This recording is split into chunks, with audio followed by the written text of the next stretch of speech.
How you doing, YouTube? Matt Massive Beer Reviews back with a re-review? I actually don't know. I don't know if this is a re-review or not. We'll get to that in a second. Anyway, this is Thimble Island. It is their Mutually Assured Destruction Russian Imperial Stout. Comes courtesy of my boy Steve. Thank you very much, brother. Yeah, I know I reviewed this beer before. I know for a fact I reviewed it, but it's not showing up on my feed when I search for it.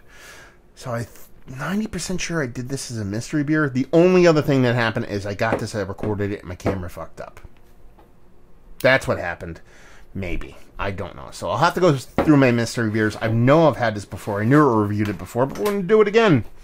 Because I like to do beers that have done mystery or done beers that have done non-mystery as mystery beers for a couple different reasons. One, it's fun to test your palate when you know what you're drinking and you don't know what you're drinking.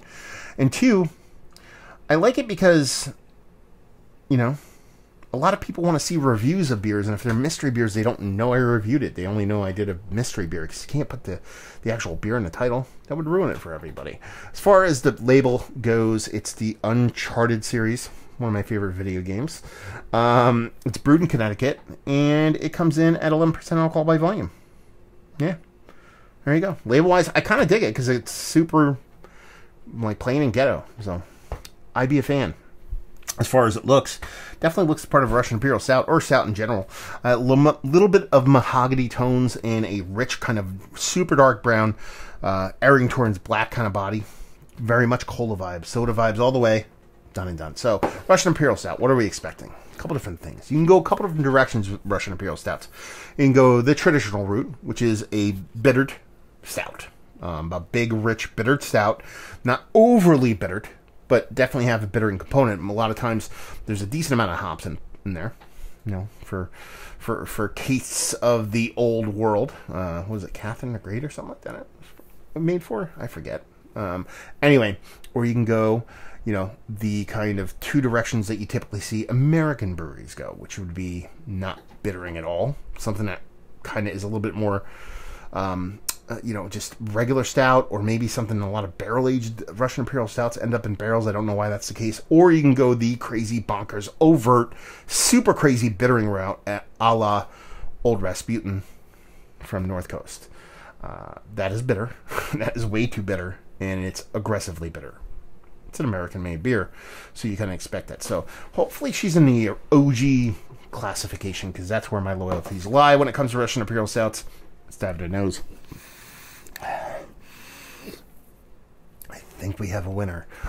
You get that soft bittering, a little bit of spice bittering, a little bit of kind of tea-like tannic bittering, but it is really driven by a lot of chocolate vibes. You're getting rich chocolate, baker's chocolate, a little bit of semi-sweet chocolate, a little bit of milk chocolate, multiple levels of chocolate in here. It smells like a really well-done kind of multi-grade, multi-roast based beer. Oh man, that chocolate is so nice.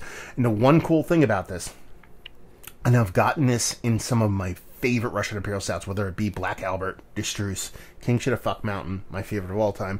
Coming up a close second, probably tied for second, we'll list two of them, which would be Courage Russian Imperial Stout. Love that beer. Classic OG, the OG of OGs. That's how it's supposed to be made. Love that beer. Love it fresh, but also love it with a bit of time on it. Almost all Russian Imperial Stouts I do. And then there's the one, was it? It's not... God, I'm going to forget the name. I had a bottle of it once, and I don't know what happened to the goddamn bottle. It's floating around in there somewhere. I reviewed it. I bought it at Premier Gourmet in Buffalo. I'm way back from Buffalo a year and a half ago. It's not... It's Sons, something in Sons. Youngs and Sons or something like that. Anyway, that Russian Imperial Stout sauce. So... it's kind of floating around there. The thing that I want to tell you about that I haven't mentioned yet is a soft red cherry note. I was like, I get that in these beers, and I forgot to say that point. So yeah, soft red cherry note, very nice. Rich, multiple layers of chocolate. A little bit of soft bittering. Pretty much exactly what I wanted from Russian Imperial Stout. Let's dive in. Cheers.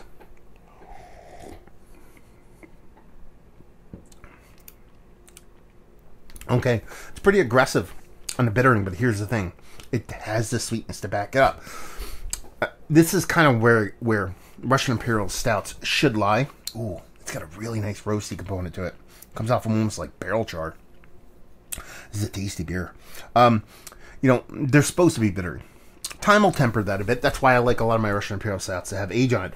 Again, one of the reasons why I'm not a big fan of Old Rasputin from North Coast is that you can give that shit like 5 years and it's still crazy bitter. So it's so aggressively bitter. It just doesn't work for me.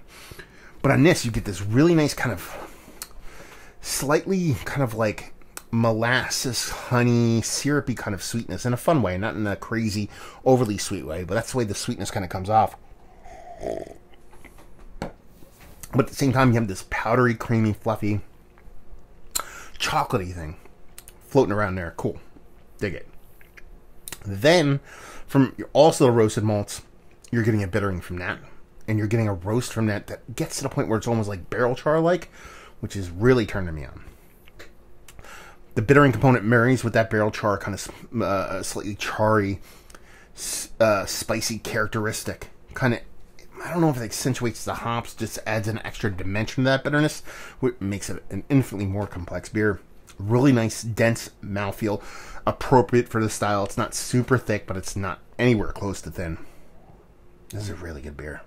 This is exactly what I wanted, and I almost didn't open it. So when I do beer reviews, I typically do a couple at a time. And more often than not, I kind of go from like low ABV or a mystery beer to begin with, and then I work my way up to the big boy. And I picked a beer that I thought was another kind of beer, and I was about to review it. I'm like, wait, I already did one like this in the same ABV just before it. I'm like, I can't do that. So I just ran out and grabbed another one to kind of add to the list, and this is the one I grabbed. Put this one at the end. And I'm really glad I did, because this is hitting all the spots. And it's fantastic. Not much else to say. It is really one of the better Russian Imperial Stouts that I've had, period. I would immediately put it up there with some of my favorite. And honestly, it's probably going to get Mount Rushmore status, because Courage, Black Albert, I'm trying to think after that, Russian Imperial Stout, which is that other one I can't think of. Maybe this. Yeah, I mean, Core 4s. There's a lot of barrel aged this and whatnot, but you're talking about Core 4 stouts, man. This is up there. They're all three markedly different Russian Imperial Stouts, though. That's the funny part. But they all have this kind of core sensibility to them, and that is a bittering that doesn't get out of control with that soft little cool red fruit characteristic. I'd really would like to try one of these bottles aged.